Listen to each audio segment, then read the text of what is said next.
Et à 7h12, votre invité, Jean-Jacques, Françoise Verchères, coprésidente du collectif des élus doutant de la pertinence de l'aéroport de Notre-Dame-des-Landes. Françoise Verchères, bonjour. Bonjour. Le non a été battu.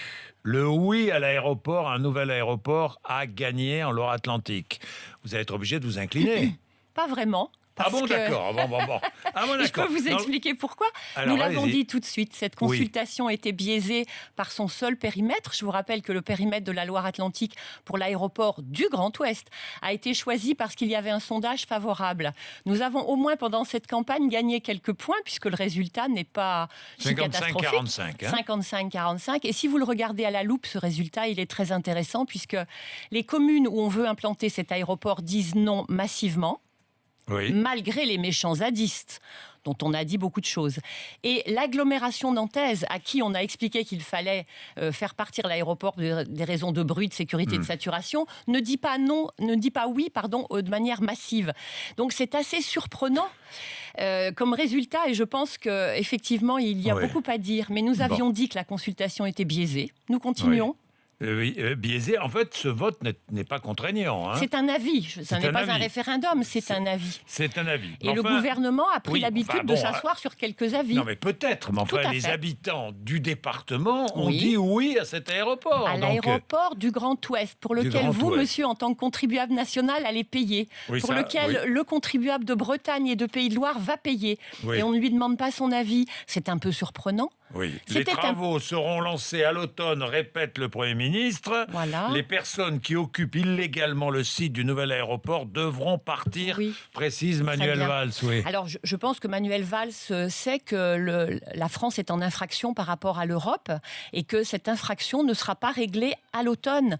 Donc, vu l'état de l'Europe actuellement, je doute que le Premier ministre rajoute une pierre au problème et aille contre l'avis de l'Europe. L'Europe a dit à la France qu'elle ne devait pas démarrer les travaux car les contentieux ne sont pas terminés, notamment les contentieux sur l'environnement. La consultation ne change pas le problème juridique.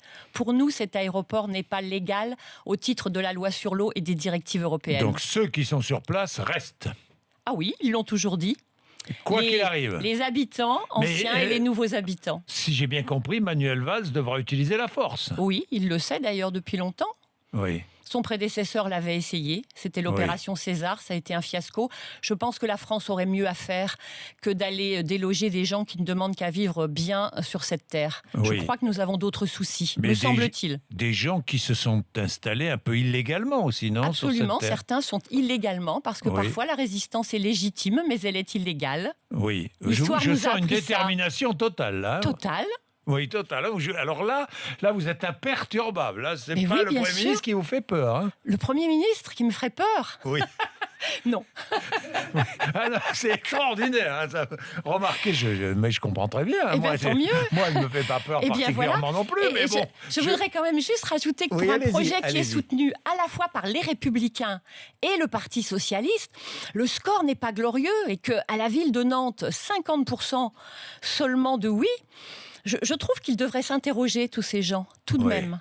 Tout de même. Tout de même. Mais alors, vous ne voulez pas de cet aéroport et vous n'en démordez pas, vous resterez là et vous résisterez. Et je vous explique pourquoi, parce que ce dossier est fondé sur des mensonges.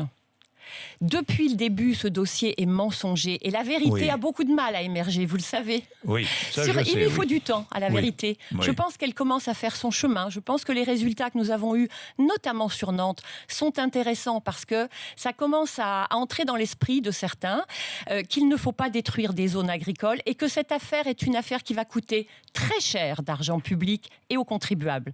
Je pense que tout cela va mûrir encore. Bien, merci Françoise Verchères. Quelle détermination. Et tout à l'heure, Apolline de Malherbe reviendra sur le sujet.